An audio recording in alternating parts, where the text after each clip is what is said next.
Visakhapatnam Madhurawada ఐటీసెజ్ hill number 2లో సోమవారం ఉదయం ఉద్రిక్తత పరిస్థితి నెలకొంది. ఐటీ కంపెనీ పల్సస్పై ఉద్యోగులు తీవ్ర ఆరోపణ చేశారు.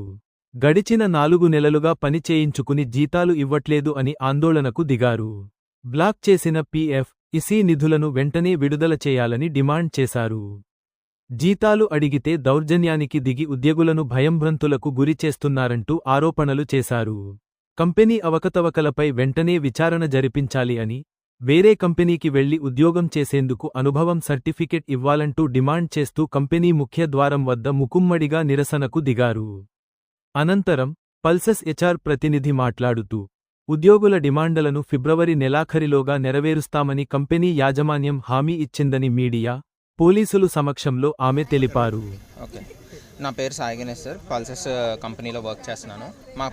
మా ప్రాబ్లం ఏంటంటే నవంబర్ నుంచి శాలరీస్ లేవు. మాకు 4 మంత్స్ నుంచి మాకు శాలరీస్ లేవు. నవంబర్ 3న 10,000 వేసి దివాళీకి, అప్పటికి మళ్ళీ ఇప్పటికి శాలరీస్ వేయలేదు. అండ్ నవంబర్ తర్వాత జనవరి 18న 1000 రూపాయలు ఒకరికి, 500 రూపాయలు ఒకరికి వేసాడు. అది నవంబర్ శాలరీ అండ్ 2024 మొత్తం ఫుల్ అండ్ ఫైనల్ సెటిల్మెంట్ అంటున్నారు.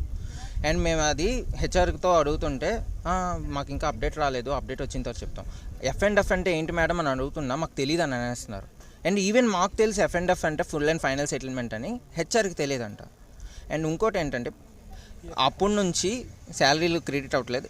ఇంకోటి ఏంటంటే జనవరి మేము పండగ జరుపుకోలేదు, క్రిస్మస్ జరుపుకోలేదు, మేము సంక్రాంతి కానీ న్యూ ఇయర్ కానీ ఏది జరుపుకోలేదు శాలరీస్ వేయకుండా. అండ్ పిఎఫ్ అకౌంట్స్కి వస్తాడికి పిఎఫ్స్ అయితే అసలు క్రెడిట్ అవ్వట్లేదు సార్. 6 మంత్స్ నుంచి మాకు క్రెడిట్ అవ్వట్లేదు. మాకు వైజాగ్ నుంచి హైదరాబాద్కి షిఫ్ట్ చేస్తారు, ఏపీహెచ్వైడికి షిఫ్ట్ చేస్తారు పిఎఫ్స్ అకౌంట్స్ అన్నీ. ఆ అకౌంట్స్ అప్పటి నుంచి ఇప్పటి వరకు సింగిల్ ఎన్పి కూడా క్రెడిట్ అవ్వలేదు. అండ్ ఏమైనా అంటుంటే శాలరీ నుంచి కట్ అయిపోతుంది కానీ క్రెడిట్ అవ్వట్లేదు.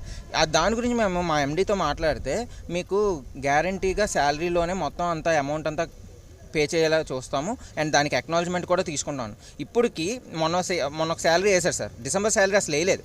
జనవరి శాలరీ అని చెప్పేసి 6,000 కట్ చేసుకొని వేశారు సార్. 6,000 కట్ చేసుకొని వేశారు. మేము సపోర్టింగ్ టీం, మాకు అసలు కటింగ్సే ఉండవు, కానీ 6,000 ఎందుకు కటింగ్ అని అదొకటి. అండ్ ఆ 6,000 కటింగ్ చేసేసారు. దీంట్లో పిఎఫ్ లేదు కదా సార్ అని అడుగుతుంటే, మీకు పిఎఫ్స్ క్రెడిట్ అయిపోతే ఇంకో 2 days ఆగండి అని అంటున్నారు. అసలు మేము ఎన్ని రోజుల నుంచి 4 months నుంచి అవుతున్నాం. ప్రతిరోజుసారి 2 రోజులు మా టీఎల్ కూడా మాకు అదే చెప్తున్నారు, ఆగండి చేస్తారు కదా 2 రోజులు ఆగండి. చాలా 2 రోజులు అయిపోయి డిసెంబర్ శాలరీ అడుగుతుంటే మా టీఎల్కే చెప్పారు డిసెంబర్ శాలరీ మేము వెయ్యము అని. ఫుడ్ ప్రొవైడ్ చేస్తున్నారు సార్, ఫుడ్ తింటున్నాము, ఫుడ్ తింటుంటే పందికొక్కుల్లా తిని వెళ్ళిపోతున్నారు అని అంటున్నారు. అది ఎంతవరకు న్యాయం? అండ్ ఇప్పుడు ఇంకోటి ఏంటంటే అచీవర్, నాన్ అచీవర్ క్రైటీరియా ఉంటుంది అండ్ సపోర్టింగ్ క్రైటీరియా ఉంటుంది. అచీవర్స్కి వాళ్ళు యూరోస్లో తేవాలి సార్. ఫస్ట్లో 1,000 రూపాయలు 1,000 euros ఉండేది. ఇప్పుడు దాన్ని తర్వాత 1,500 వేసాడు, తర్వాత 3,000. ఇప్పుడు 1,000 తేలేకపోతున్నాం, 3,000 euros ఎలా తెస్తాం? 1,000 euros ఈక్వల్ టు మినిమంలో ₹1,00,000 సార్. 96,000 98,000 వస్తుంది. అంత తెచ్చిన వాళ్ళకి 1,000 రూపాయలు ఇస్తారు సార్. 1:1 రేషియో అంటే 1,000 euros తెస్తే 1,000 rupees ఇస్తారంట. అది ఎంతవరకు న్యాయం? 1,000 రూపాయలు ఇస్తే. అండ్ అగైన్ ఇంకోటి ఏంటంటే, ఇప్పుడు ఆ 1,000 రూపాయలు కూడా ఎప్పుడు ఇస్తారు సార్? నెక్స్ట్ మంత్ శాలరీలో క్రెడిట్ అవుతుంది, ఆ మంత్ శాలరీలో క్రెడిట్ అవుతుంది, 2 months తర్వాత క్రెడిట్ అవుతుంది ఆ శాలరీ అచీవ్ అవుతేనే. అండ్ ఈ లోపల నాన్ అచీవ్ అవుతే ఆ శాలరీ మళ్ళీ నాన్ అచీవర్కి 2K కటింగ్ అంట. జాయిన్ అయినప్పుడు బాండ్లో ఉంటుంది 2K కటింగ్ అని. ఇప్పుడు ఏమో దాన్ని ఎలాగ ఇష్టం వచ్చినట్టుగా మార్చేశారు. అండ్ సపోర్టింగ్కి అసలు కటింగ్సే లేవు, కటింగ్స్ పెడుతున్నారు. ఎందుకు కటింగ్స్ అని అంటుంటే, టీం అచీవ్ అవ్వలేదు అందుకే మీకు కటింగ్స్ అని అంటున్నారు. టీం అచీవ్ అవ్వకపోవడానికి సపోర్టింగ్ టీంకి సంబంధం లేదు, ఎందుకంటే మాకు కటింగ్సే లేవు. మేము వాళ్ళు ఇచ్చిన వర్క్ మేము చేస్తాం అంతే. నా పేరు వైష్ణవి అండి. నేను పల్సస్ కంపెనీలో 2.5 years నుండి వర్క్ చేస్తున్నాను. నాకు తెలిసిన ప్రొసీజర్ ప్రకారం నేను ఏదైతే బాండ్లో సైన్ చేశానో డిడక్షన్ అయితే అవుతుంది. అచీవర్ అయితే ఫుల్ శాలరీ, నాన్ అచీవర్ అయితే ఫుల్ డిడక్షన్ అని సర్టెన్ పర్సెంటేజ్ అని మాకు మెయిల్ పెట్టారు. సో మేము దానికి సైన్ అయ్యి మేము ఉన్నాం, మాకు అది పర్లేదు.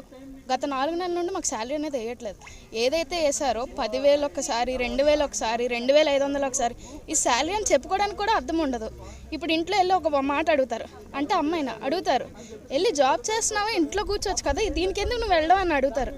అప్పుడు మా ఆన్సర్ ఏముంటుంది? ఇప్పుడు నేనంటే మా ఇంట్లో వాళ్ళతో ఉన్నాను, చాలామంది ఇక్కడ హాస్టల్స్లో ఉన్నారు. మరి వాళ్ళందరి పరిస్థితి ఏంటి?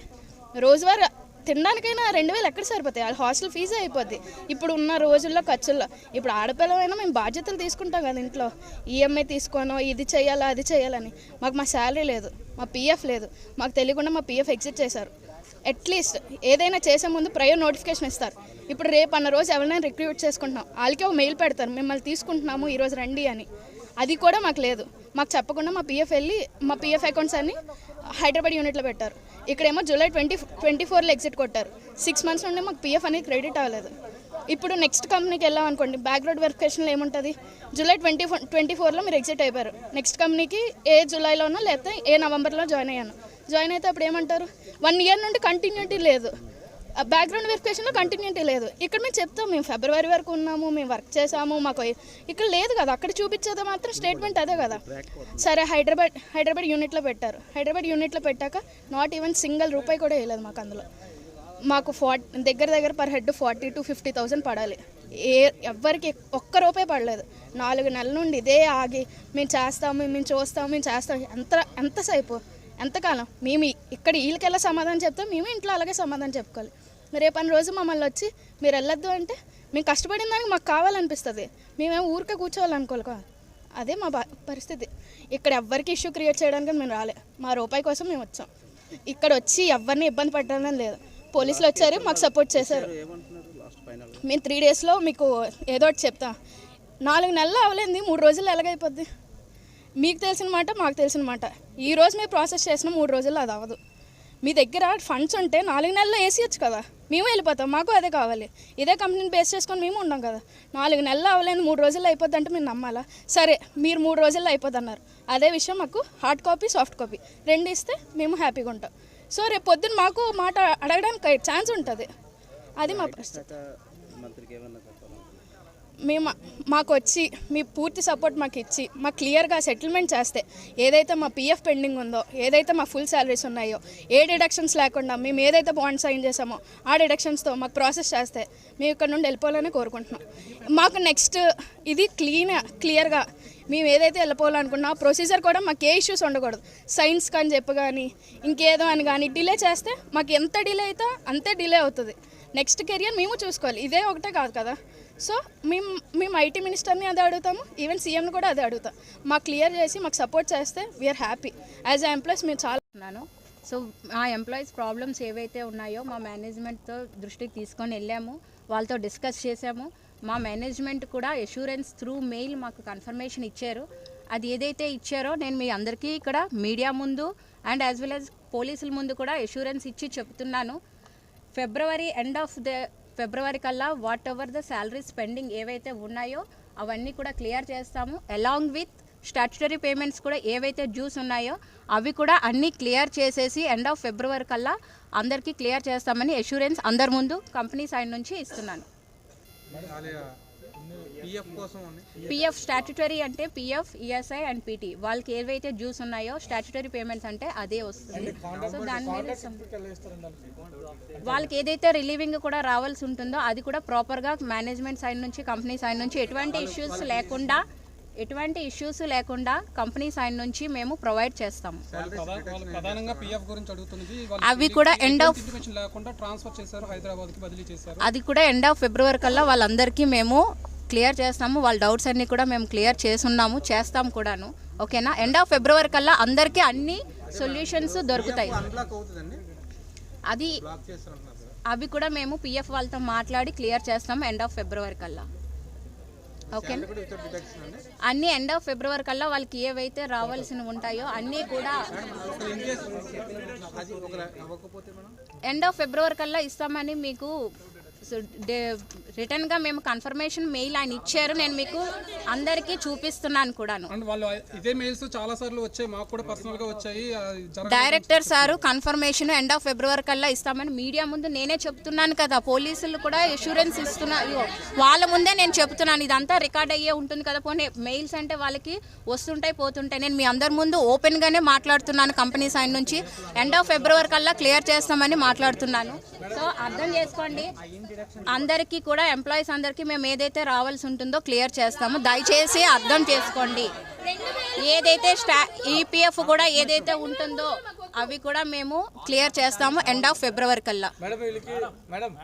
వీళ్ళకి డిడక్షన్స్ చేసి 2000 3000 ఇస్తున్నారు మేడం. అలా ఇస్తారా లేదంటే డిడక్ట్ చేసింది మొత్తం మాకు ఇస్తారా అది చెప్పండి. ఎవరికి ఏదైతే రావాల్సి ఉంటుందో